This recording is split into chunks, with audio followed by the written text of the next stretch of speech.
Thanks a lot. And thanks again to the Sangam team for giving me an opportunity to speak on this topic. Uh, this country was surprised, once again, the right, left, and the center, because a voice came from a church, a bishop, that there is something called narco jihad.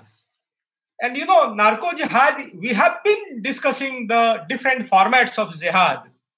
But narco jihad was for the first time used in the Indian context, and that also not from any right wing organization or from RSS. It was from the church. And what happened then? The same which was expected. The left ecosystem became hyperactive, and so many articles on different news platforms they appeared, and they said that it is a taunt on the Muslim community. It is a hypothesis. It is untruth, and there is nothing called narco jihad. And again, as expected, all the secular brigade, the Congress party, the reformists inside the church, they lashed out at the Kerala bishop. And finally, the CM of Kerala, Mr. Pinarayi Vijayan, he came up with a statement that such words, means narco jihad type of words, should not be used because it is a threat to the secular fabric of this country. And again, just a few days later, 300 kgs of heroin, which was worth nearly $2.9 billion, that was seized from the Mundra port. And where this drug came from?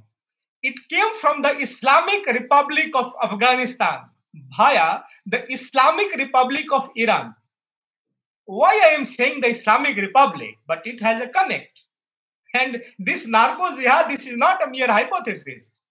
And again, this is not used by RSS and even not used by the Kerala church for the first time. So what is the genesis of this word? Again, why I say the genesis of the word? Because once you debate on any word, any debate is starting from any kind of jargon or what, like love jihad. So again, there is a mindset, there is I will say, a hypothesis that it is a RSS creation, but it was not.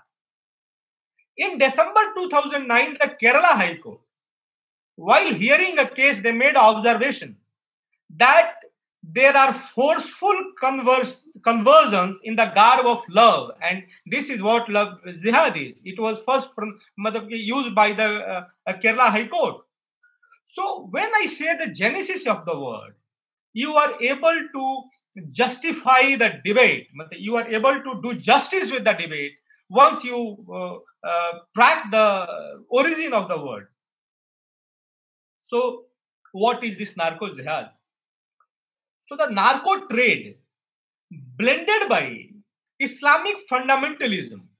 So again, narcotics is something which is banned in Islam. So it is a haram thing. It is not in practice according to the Islamic religion. But again, how this got blended with jihad? So I say that it's a haram money for a halal cause. So how do the Islamists justify this haram money for the halal cause? And what is the history of such incidents? We will discuss it. This practice of narco jihad, that is almost 4 to 4.5 decades old. The Islamist Mujahideen, they used the narco funds for the jihad against the Soviet Union in 1980s. It is 42 years back. And if you discuss the Indian context, it is much more older. One of my favorite stories, which I want every citizen of this country must know, is the BCCI Bank story. My favorite story, because that is an eye-opener. Lot of things are there. So again, this BCCI Bank, the Bank of Credit, Commerce and International, which got a license to operate in India in 1977, and that also by the Reserve Bank Governor Sardar Manmohan Singh ji. And Sardar Manmohan Singh ji was aware of the threat, of the potential of threat posed by BCCI, because the American DEA, the Royal Canadian Mounted Police, the Indian agencies, before 1977, when this BCCI bank headed by a Pakistani called Aga Hassan Abidi, intel was provided to the Indian government that this bank is a dangerous bank, it is a drug money bank, it is a terrorist money bank. Despite all those intels, Manmohan Singh gave license. Later on, Manmohan Singh's daughter, very recently, she wrote a book and she wrote about the BCCI, that her father was unwilling to give the license, but there was a lot of pressure, due to which Mr. Manmohan Singh gave the license. So there is a question about this Mr. Clean, this so-called Mr. Clean, that why he chose to remain on his post rather than giving license to a terrorist bank, a drug money bank, knowingly.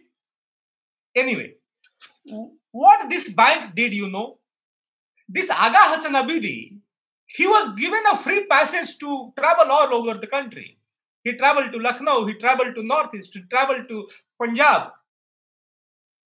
And finally, this bank collapsed.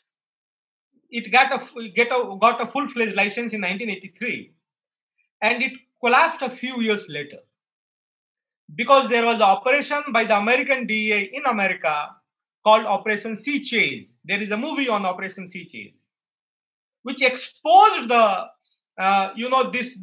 this working of the bank, that so many drug lords, so many terrorist organizations, they were involved into it, and that led to the collapse of the bank in India.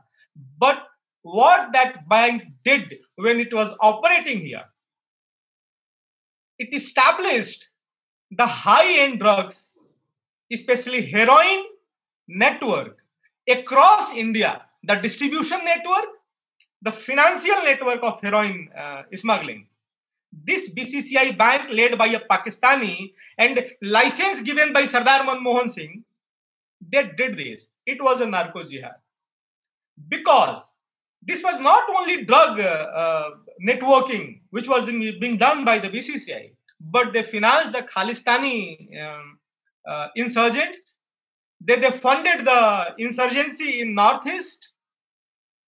So it was a perfect blend of the narco money to fuel the jihad, the terrorism which was supported by a religious angle. So that was the first instance, you can say, it was a case, perfect case of narco jihad in 1977 in India, 45 years back. We are late in identifying that, we are late in defining that, and we are late in using this word narco jihad. It may have been used by the bishop for the first time in India, but in November 2017, an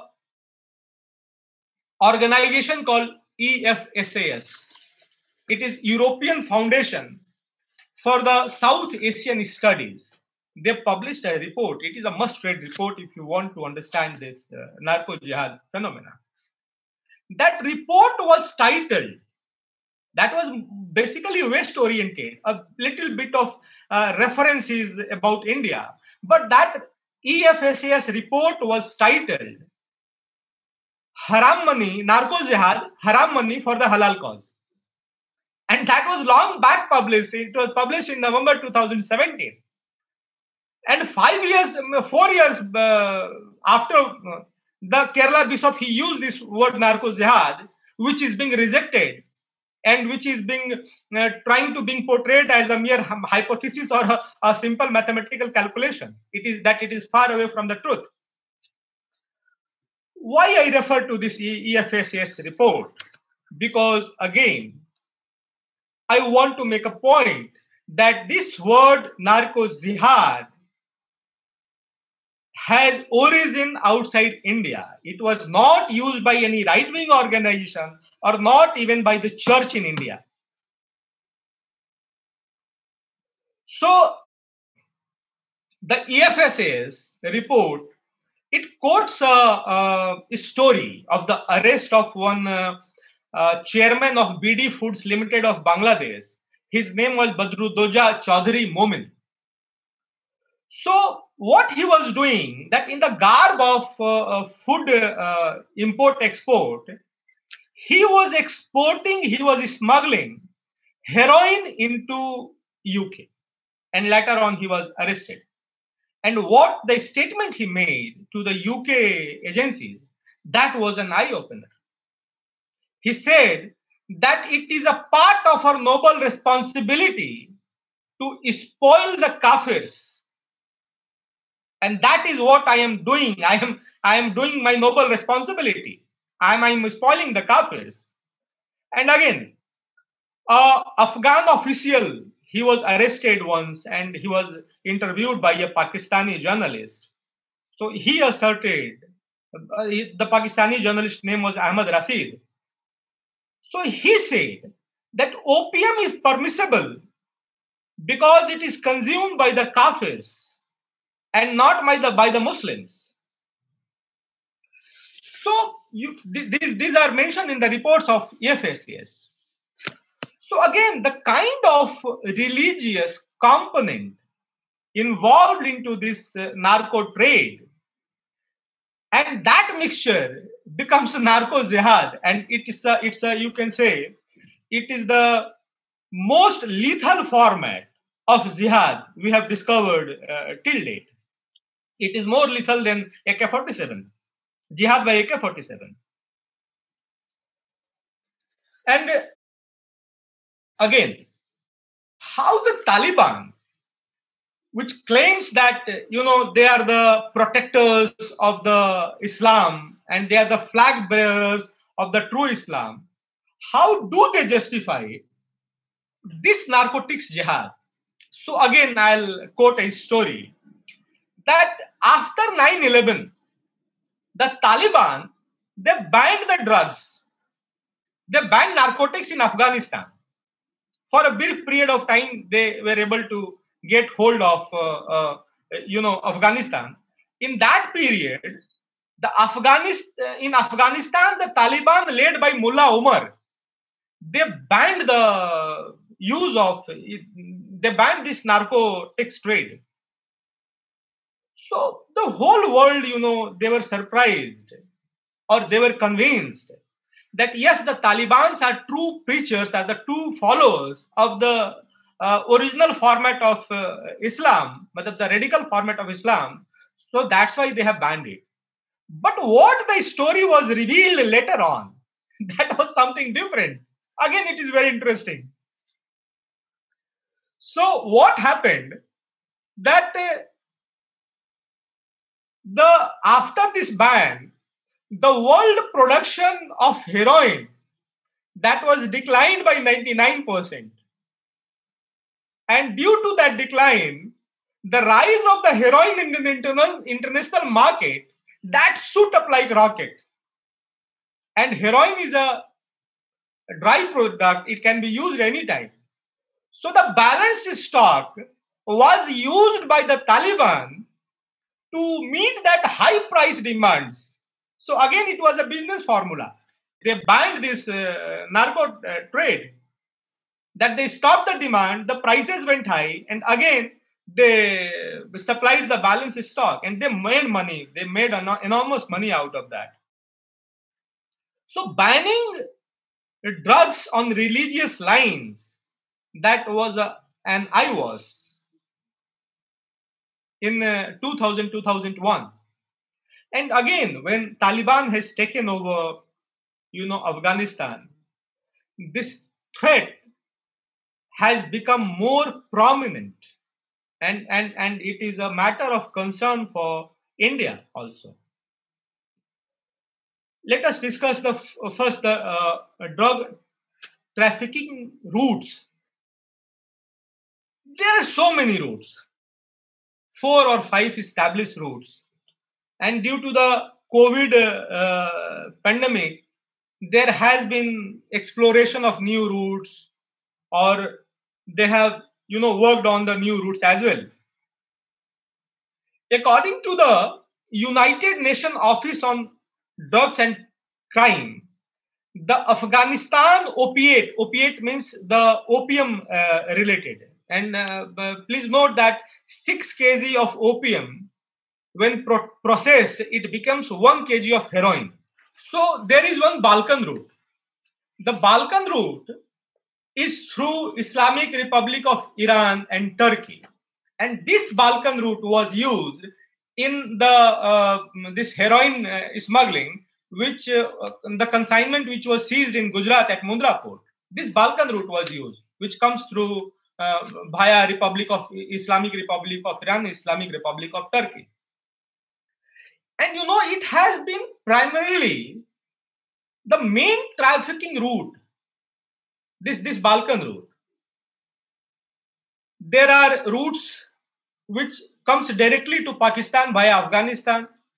There are routes which through which these drugs are pushed, or they are pushed inside Russia. And again, the Islamic world, especially the Afghanistan, they have left far behind the the Colombian cartels. They are the biggest drug lords, and we will later discuss on how the Colombian cartels, they are trying to do partnership with these Talibans. And when we talk about the Islamic world, the impact of drugs on the Islamic world, the Islamic world is no less affected. It is a harsh truth that if you want to spoil someone else, you start from your own house, you start from your own family. And that's what has happened with the Islamic world. You take Afghanistan, you take Pakistan, or any of the Islamic world, they are highly affected by this drug abuse. In Afghanistan, the National Drug Use Survey that happened in 2015, it found that 2.9 million Afghan use drugs, which is almost 11% of the population. And this drug report, this survey report also says that this can be 3 to 4 times higher if the original figures they are concerned. So nearly 30 to 40% of the Afghanistan population, they are addicted to these high-end drugs, to the drugs related to the opiates. When we talk about Pakistan, around 700 people, they are killed daily, they die daily because of the use of drugs. And in Pakistan, 78% of the male population and 22% of the female population, they are also addicted to drugs. The total population which is addicted to drugs is around 7.6 million people in Pakistan. When we talk about the seizures, there are a lot of seizures by almost in every part of the world. And the seizures amount to nearly 1/3 of the total high-end drugs trade, the heroin trade. But again, that seizures or that losses are expected as an adjustment into the profit. So the profit is not hampered. You make a few bucks less loss, you make a few bug loss in your profit. And let us talk about the impact of narcotics jihad in India. And that started from that BCCI bank that was multiplied when that BCCI bank got the license in 1977. In 2019, the government of India, they came up with a report on the extent, pattern, and the trend of drug abuse in India. So approximately 2.6 crore people in India are using opioids, means the opium related drugs, or you can say the high end drugs, which is really an enormous figure. And again, this survey agency says that the original figure of the drug users in India may be multiple times higher. The most affected states are Uttar Pradesh, Punjab, Haryana, Delhi, Maharashtra, Rajasthan, Andhra Pradesh, Gujarat, and Bihar. Let us talk about the collaboration of the international drug cartels with these Talibans. You must have seen the serials. There are several serials on narcos in Netflix and many other platforms. So the most prominent drug dealers or the drug cartels were the Mexican drug cartels. They were supplying drugs or smuggling drugs all over the world, but majority of their production that was targeted to US.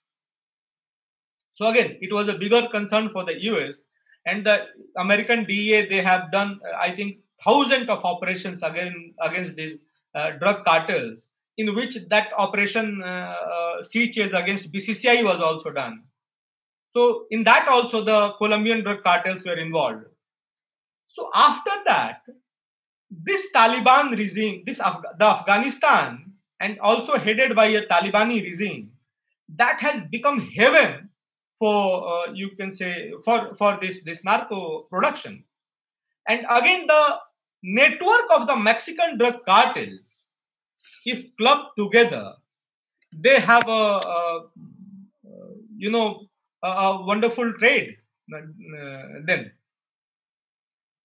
And today, when you talk about Afghanistan, we must remember that around 95% of the total world's opium that is cultivated in Afghanistan.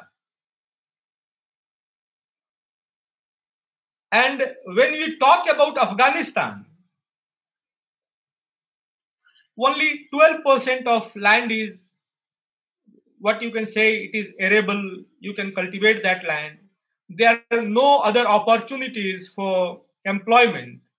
So this drug business, or the cultivation of opium, you say it is the only way out for the local farmers, or it's a way of business what you can do over there, and it's an opportunity for the radical Islamists.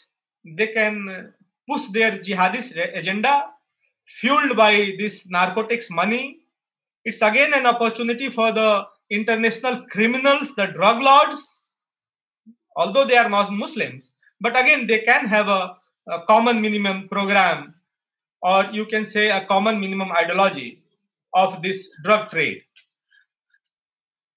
Again, when we talk about the potential of this narcotics jihad, so we must also talk about what the Indian government is doing on that. So the Indian government, they have an agency called NCB, Narcotics Control Bureau. But it is very, very tiny. The area of operation is big, but the manpower is very limited. So the Indian government, they are already planning to revamp this organization, the NCB, in terms of power, in terms of manpower. So they are trying to create nearly 4,000 extra new posts, canine squads, cyber and intelligence units, and also a dedicated prosecution wing for the organization. Like CBI, they have CBI courts. So NCB, they will have NCB courts if this idea is implemented. There is one more agency which deals with drugs. NCB is meant for drugs, but one more agency in which domain these drugs trafficking or drug smuggling that came is DRI. And DRI is the organization, those who seized that 300 kg at Mundra port. So DRI is a wonderful organization. They have the best intelligence, they have the best investigation. And I don't remember that any investigation that has been that has gone very long, or that has been unfinished or unconcluded. So most of the investigations done by DRI, they went to a conclusion and on a very fast track basis. They have many sources of intelligence, including one in-house intelligence network. It is called COIN, the Custom Overseas Intelligence Network. But this is not enough. Today, this narco jihad is started in 1977, and we are discussing the narco jihad 45 years later. So, what needs to be done more is that all the agencies in India, including the central agencies, the state policing agencies, now must have a change in their viewpoint that narco jihad is no different from terrorist activities. And there is an urgent need for stringent laws dealing with drugs, and there must also be provision for death penalty if someone is found dealing with high-end drugs.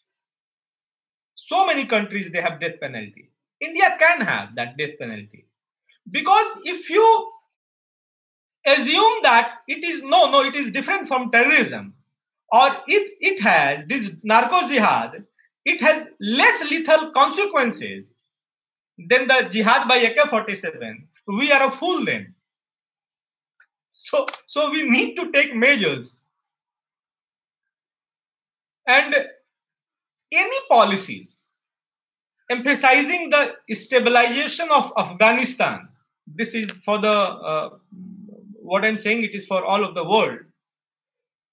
If you want to stabilize Afghanistan by addressing Taliban and ignoring the narco trade, it will be unsound and unsustainable.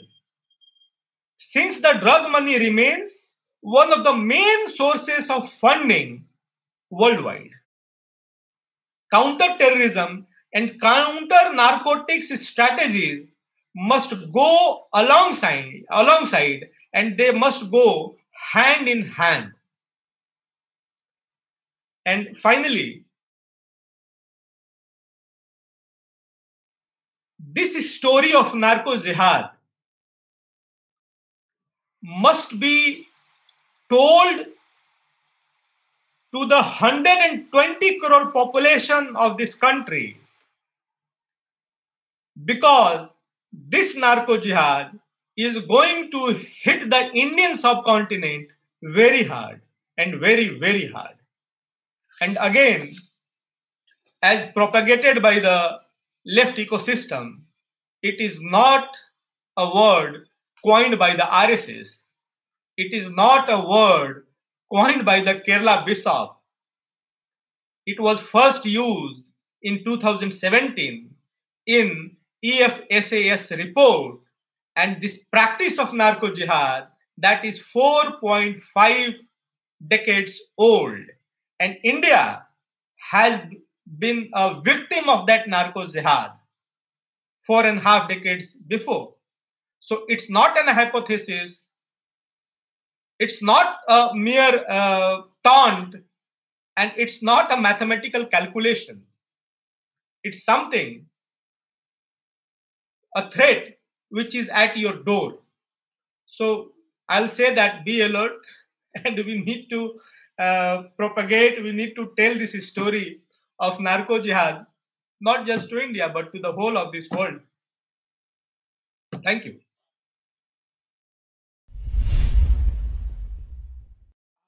My simple question is, I think I heard this term repeatedly. You keep saying high-end drugs, and you were referring to heroin and something which is made out of opium.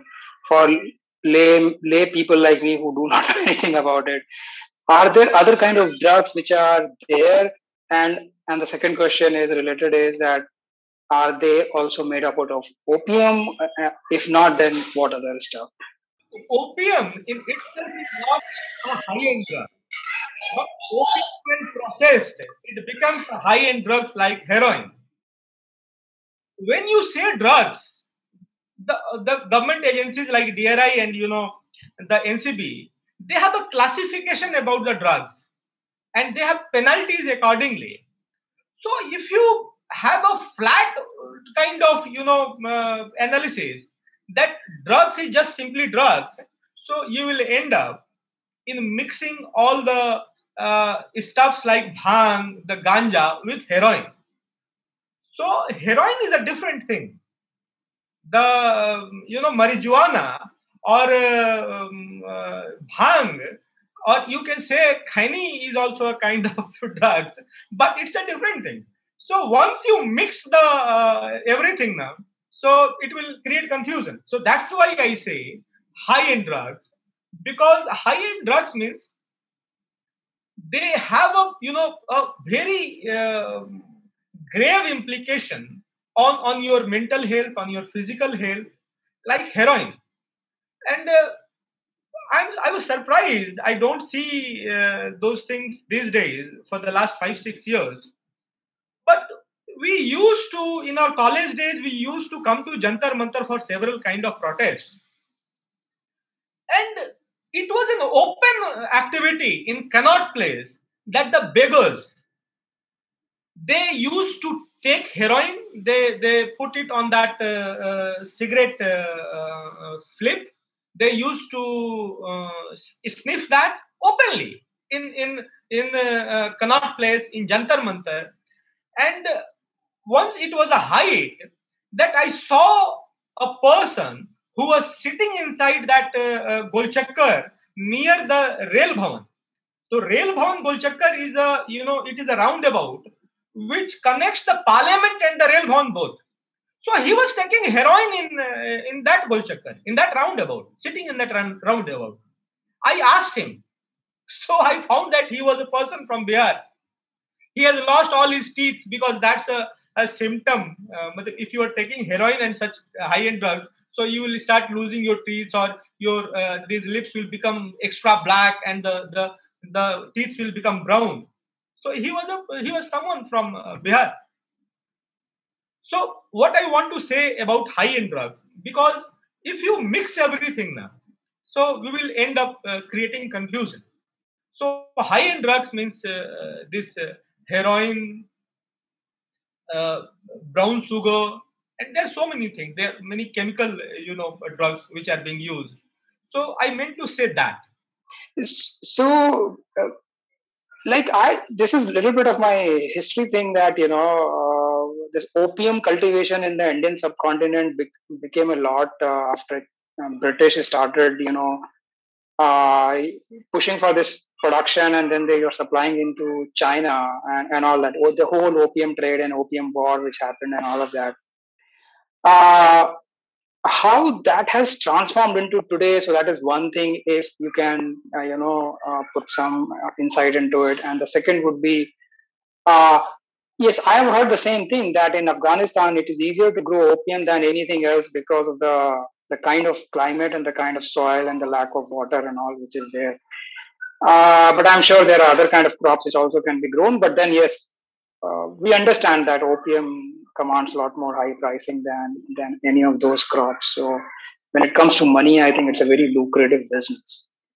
But I'm not sure if any attempts were made during any time to do something about it.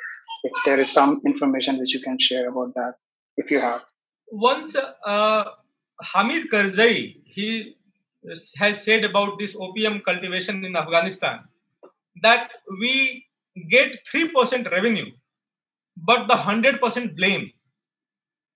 So again, opium cultivation for the farmers in Afghanistan, it is not something very lucrative, but it's the only thing what they can do. It's lucrative for the Taliban, it's lucrative for the international drug cartels, it is lucrative for the criminals. So again, it is like the blood diamond thing, that the cultivators, they were able to get nothing, but the smugglers, they were getting everything. They made fortunes out of that. And as far as opium cultivation in regard to India is concerned, and that was once boosted by these Britishers. So opium is not only used for processing heroin. Opium seeds, we call it posto, that is used for, that is edible. You can find many dishes in Delhi also, in some Bengali restaurant. It's a favorite dish of the Bengalis. They use posto. So you can get posto saag, you can get posto aloo, or you can get posto meat, or you can get posto machli fish also in the Bengali dishes. And opium, again, it was used for medicinal purpose. So use of opium in India, it is century old. And you will find in our books, in our ancient books, that opium was used for treatment. It was used for medicinal purpose. So, but now, in Afghanistan, the opium is not cultivated for medicine, or it is not cultivated for the use of posto. It is used for processing heroin. Or the opium cultivated in Colombia, that was not used for medicine, or that is not, medicine was processed from that. That was used only and only to process heroin. There's an opium agriculture in Bengal and bareback UP. In Bengal, people use it in vegetable. So how do you think the banning of this will help in controlling the drugs in India? There are two kinds of opium farming in India. One is licensed farming, and that is controlled. So that controlled or that licensed farming, the opium extracted is used for medicinal purposes. And the remains, that is called posto. Posto is not opium, that is opium seeds. So, so nothing, you can say that no opium is left in that. So that posto is used for the eating purposes, for that is edible. The second cultivation of opium in India is, again, it is cultivated in the same manner and it is used in the same manner how it is being done in Afghanistan. You must know that the insurgents, now many have surrendered, the insurgents in Northeast, the Naxals in Jharkhand, they facilitate this opium farming in their area of dominance. Because if it's a Naxal den, the police is not coming inside that. And they facilitate this opium farming. And again, it is this cultivation by the Naxalites, it is again not used for the medicinal purpose or for the purpose of this posto. Because if you are growing it for this purpose, you cannot make that amount of money. So the cultivation by Naxals in India, that is different. And the controlled cultivation licensed by the government of India, that is different. Two kinds of opium farming is going in India. So especially in Gen Z or people who are right now in schools or even are in colleges, they have this culture and they find it very normal or cool to get involved in drugs or taking ganja, if I may say so. And they have made it a component of peer pressure nowadays. So how can we, or people in the same group, in the same generation, who actually don't find it pretty cool, can make it a thing that might negatively reinforce them to not to use or not to be involved in such activities? How can we create awareness and remove this tag of cool from consuming drugs? Look, there are so many ways of being cool. And I think the younger generation, they are very smart, they understand what is good and what is bad. So that's why I say that this story of narco trade. So the younger generation, they went to the theaters to watch a love story. So I am not saying that you don't watch that love story, but you must know this story also. You must know the Heer Ranjha or Laila Majnu story. Okay, that's an urge of that young age. But you must also know this narcotics trade or this narcotics jihad story. And one more thing, I have seen no one that he's a born addict. Everybody starts either from cigarette or khaini or beedi or ganja, or again they got promoted in using these high-end drugs called these heroin and these things. Everything starts from an urge of adventurism, and this adventurism becomes a regular practice, and that leads to addiction. So to do adventure, there are so many avenues. Drugs is nothing which you should try to explore, or you should try to adventure in this field. And again, the last thing that what I conclude, that we must know that what is the real if I have a pudiya of heroin in my hand, I must know what is the motto behind that, from where it has come. This is a drugs blended by a radical religious thought. So it is not intended to provide enjoyment to you. It is or to provide ecstasy to you. It is intended to destroy you individually and to destroy your nation, to destroy your society.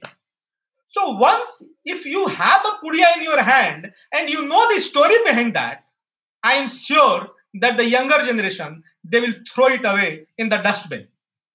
They won't use it. Sir, even Bollywood has played a major role in normalizing the consumption of drugs. Even if we'll talk about very recent movies like Kabir Singh, etc., they have shown certain characters which has again removed the taboo around consumption of drugs in India, especially amongst the youngsters. So, how do you think actions from the state level or government can play a role to limit the same or to control the same? This is not happening just in India. If you see the international platforms, the OTT platforms like Netflix, it is the number one. All the drug lords, they are portrayed as a hero. Even Pablo Escobar, I have seen his serial. He is like a hero. He is like a messiah. So it's a problem everywhere. And this must not be done. They are criminals. They are hardcore criminals. And, they are spoiling a generation. They are spoiling your DNA. Because if you start taking drugs, your DNA is transformed. Your coming generations, they will have the impact of your drug use. So if you abuse your body by drugs, that doesn't mean that it is limited to you. It transfers to many generations. It is just like the what we say that Parmanu bomb explosion. That it is not confined to a single generation, or it is not confined to a single person. The impact that are transferred to the coming generations, that mutate your DNA, that changes, these drugs make changes in your DNA. Namaskar, Vinayji. Since you took up this point of DNA, now what would you, is it possible to connect, or would it be right to connect alcoholism with these narcotics? Many people take alcohol, but they don't become alcoholics. They take it throughout their life and they pass on comfortably. But there are a few people who have, who get this, they can't live without alcohol.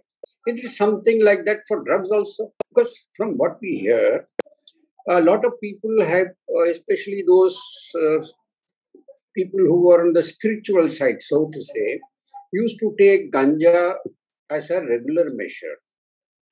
Now, how does this relate? As you said, how does it affect the DNA?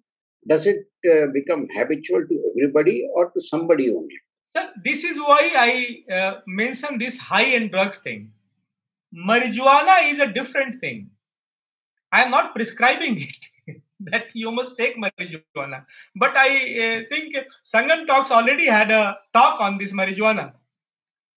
So marijuana has a healing component. It heals cancer. And so many countries, they are decriminalizing, or they are permitting the use of marijuana for medicinal purposes. It has anti-cancer elements. But the heroin, it doesn't have anti-cancer element. I'm not prescribing marijuana to anyone. But the Indian drugs, the drugs which I don't say drugs, but if you go through the history and the proposition of that drugs, so we cannot mix alcohol or this ganja with the heroin. Heroin is something in which the addiction rate is very fast. It is like rocket. Once you test heroin, you find it tasty or not, your body, that demands it again and again. Alcohol takes time. This ganja may take time. It is not so quick. So that is what I am saying. We must not mix the heroin kind of high-end drugs with the drugs like bhanja or ganja or alcohol. This is a different story. This also must be dealt, but this will have a different way out. And this ganja and this alcohol, they don't have this narco jihad proposition. So the addiction in this heroin, it is very quick. And if you just take it for adventure also, you want it every time. It doesn't matter you like the taste or not.